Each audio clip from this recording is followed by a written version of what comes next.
Tepi hutan, siang, lugu kayu bakar muncul. Ia memanggul seikat kayu bakar.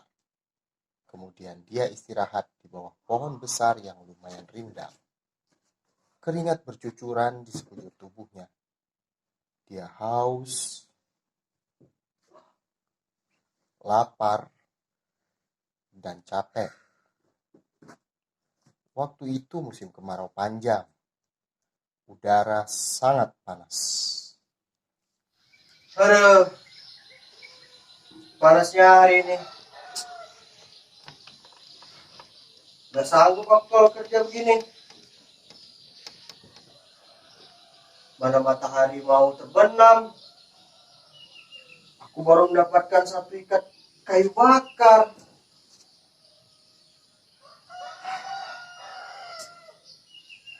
Kemarin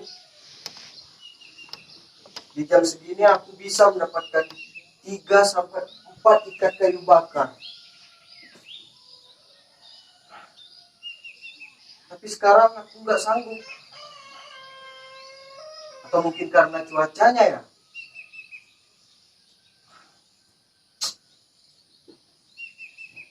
Kalau begini terus, bagaimana aku bisa maju?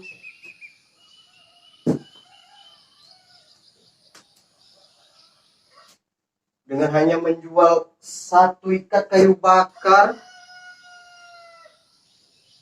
ya paling penghasilannya berapa? Satu ikat kayu bakar paling cuma laku 1.500. Apalagi harga kayu bakar itu naik turun, gak menentu. Hari ini bisa 1.500, besok bisa saja itu 1.000, bahkan bisa sampai 500 perak.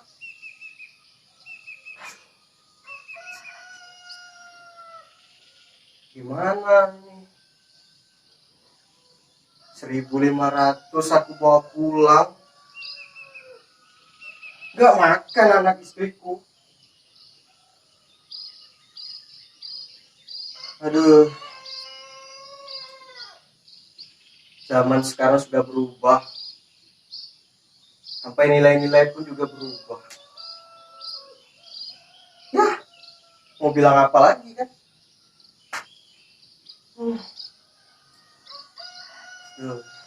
Panas ya.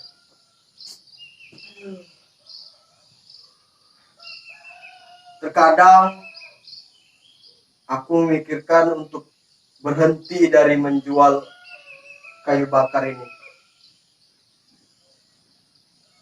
Aku memikirkan aku lebih baik merantau ke kota untuk mencari pekerjaan lain, memiliki penghasilan yang baik untuk hidup yang lebih layak.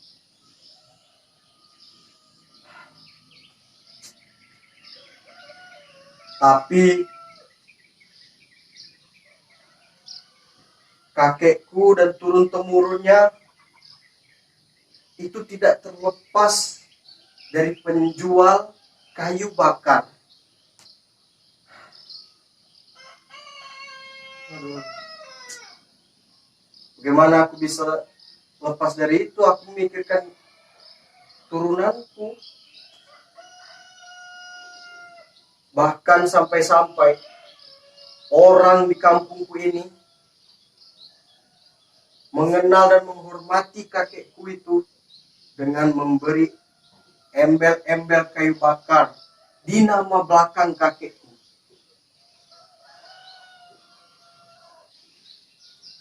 Kakekku bernama Luhur. Di sini dipanggil Luhur kayu bakar.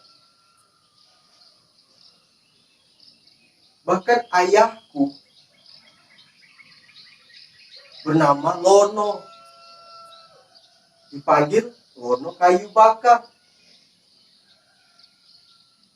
Aku Lugu, dipanggil lugu kayu bakar. Ya begitulah, orang-orang sini mengenal keluargaku dan menghormati keluargaku dengan mereka tahu kayu bakar dari keluargaku.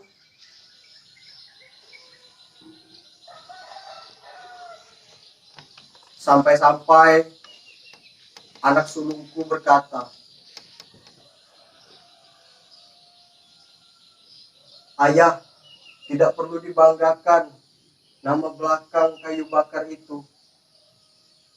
Lebih baik ayah pergi mencari pekerjaan lain dengan penghasilan yang lebih baik agar kehidupan kita layak."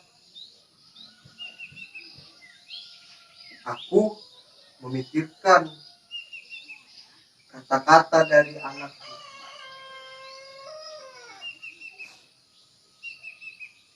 Betul juga ya, sebaiknya aku mencari pekerjaan lain.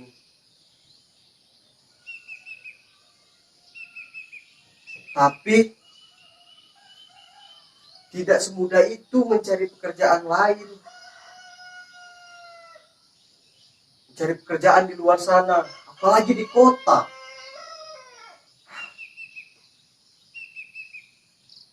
Tidak semudah itu mengubah nasib. Ya, sudahlah, mau diapakan. Belakangan ini aku mendengar dan melihat di televisi ada sebuah kampanye yang bersorakan, jangan pilih politisi busuk. Bahkan sampai dibuat menjadi guyonan di kampungku. Jadi seperti ini. Jangan pilih durian busuk. Jangan pilih mangga busuk. Dan jangan pilih itu telur busuk. Wah, aku merasa bingung dan bertanya-tanya, mengapa mereka buat guyonan seperti itu? Kemudian tidak lama itu aku mendengar kalimat, jangan pilih kayu bakar dari pencari kayu bakar yang busuk. Mendengar kalimat itu, aku merasa tidak terima dan masih bertanya-tanya. Mengapa dan apa maksudnya mereka?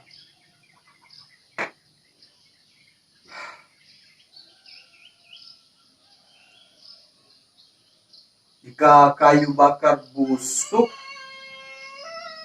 itu maksudnya sudah jelas. Kayu bakar yang basah tidak bisa dipakai, tidak bisa menghidupkan api. Itu bisa disebut kayu bakar busuk. Tapi kalau pencari kayu bakar yang busuk, itu yang seperti apa? Aku masih memikirkannya. Ternyata aku cari tahu, aku mendapatkan jawabannya. Yang dimaksud pencari kayu bakar yang busuk itu, pencari kayu bakar yang menjual kayu bakarnya dengan curang, dengan hal yang tidak baik.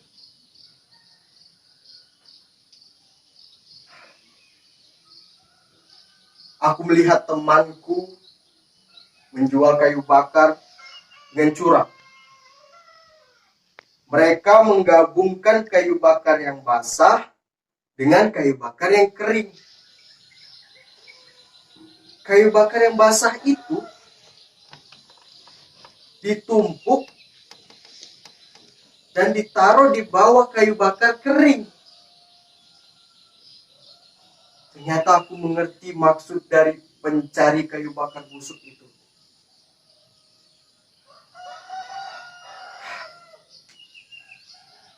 Tidak habis pikir dengan itu.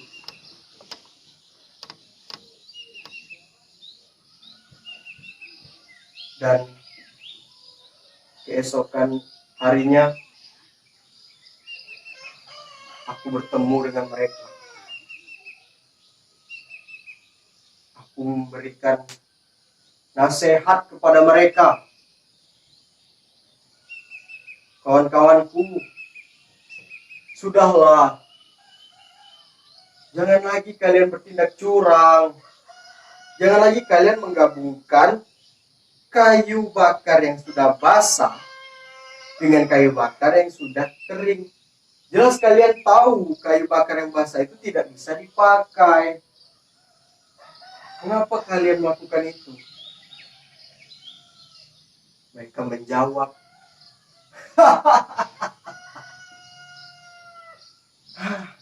apa bedanya?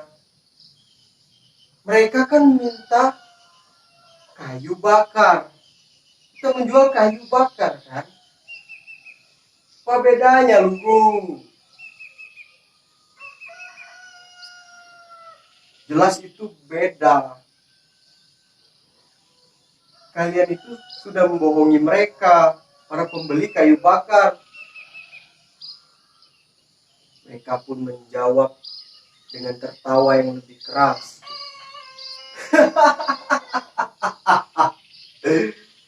Lugu. Sampean ini gimana?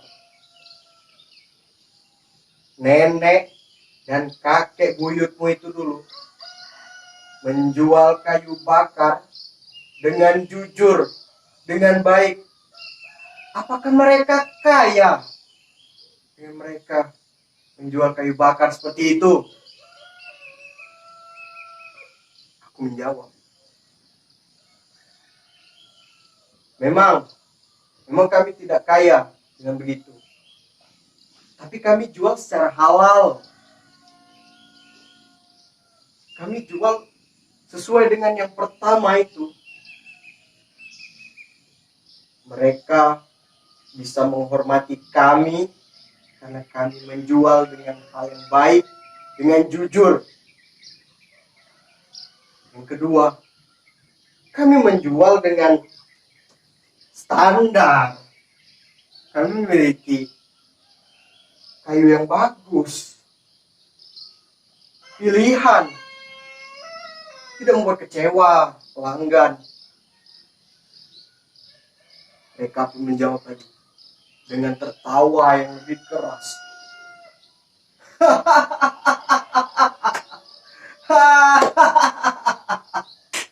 Lugu, terserah kamu saja.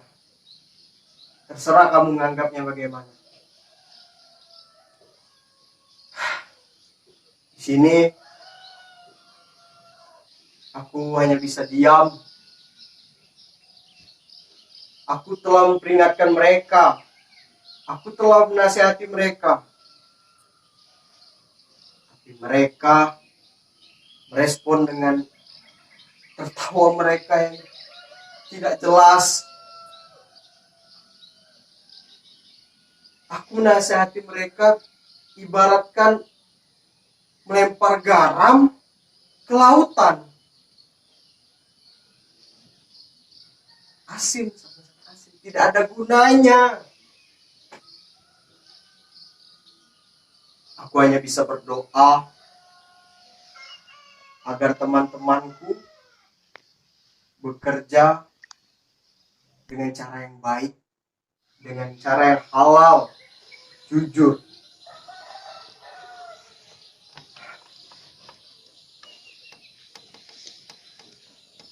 Ya, dengan mendengar kampanye soal itu,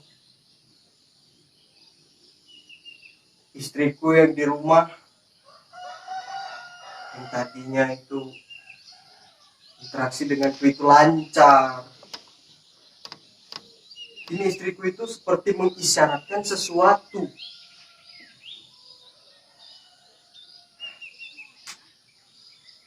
Yang jelas, gara-gara kampanye itu, keluargaku mulai berperilaku yang tidak jelas.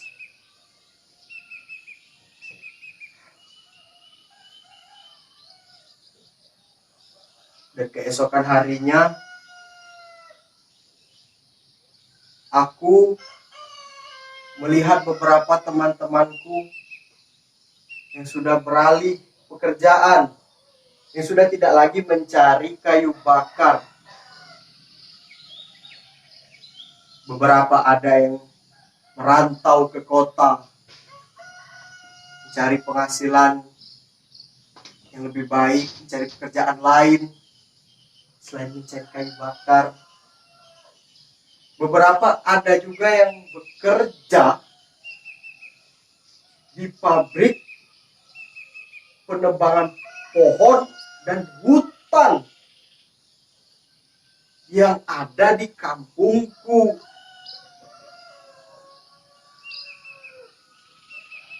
Juga aku mendengar hal itu, aku merasa shock, kaget. Mereka menegakkan suatu pabrik penebangan pohon dan penebangan hutan. Mereka tidak memikirkan kami yang pekerja pencari kayu bakar. Mereka tidak memikirkan itu. Yang mereka pikirkan hanya mempersempit hutan, mempersempit pohon-pohon. Mereka tidak memikirkan bahwa mereka sudah mempersempit penghasilan kami, para pencari kayu bakar.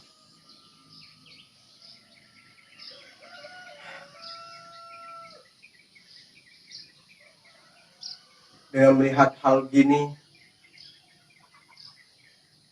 aku berpikir, aku merenung.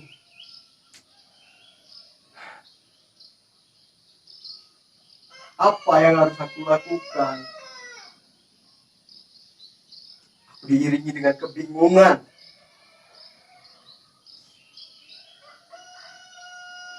Dan sampai aku ada berpikir,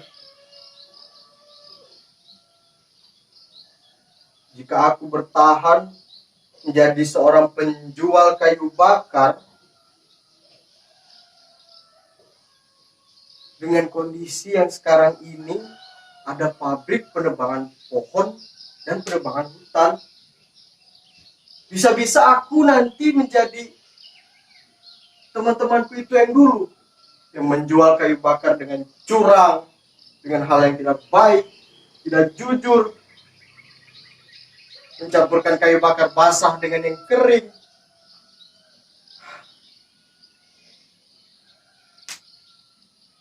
Aku bingung. Apa aku harus mengikuti pendapat anakku ya? Karena anakku itu pernah berkata, mencari pekerjaan lain demi penghasilan yang baik itu kehidupan yang layak. Apa aku mencari pekerjaan lain saja ya?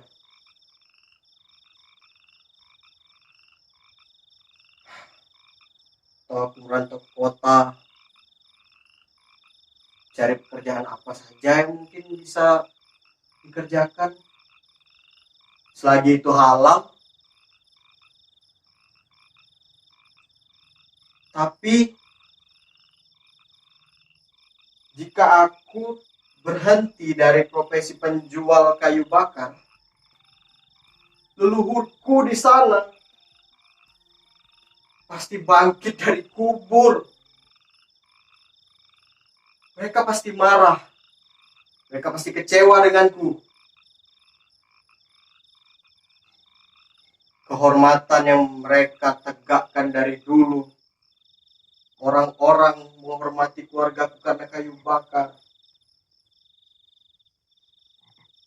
Mungkin para leluhurku pasti kecewa apabila aku berhenti menjadi penjual kayu bakar.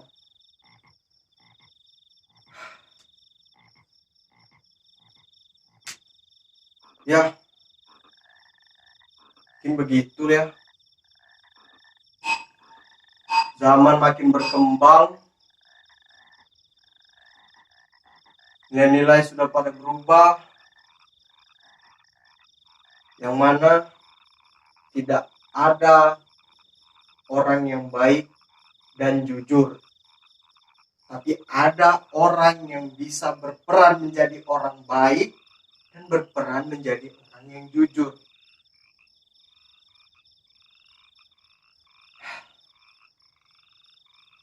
Aku tidak mengerti lagi. Lebih baik aku tetap mengikuti arah angin. Kemana arah angin itu pergi, aku akan mengikutinya.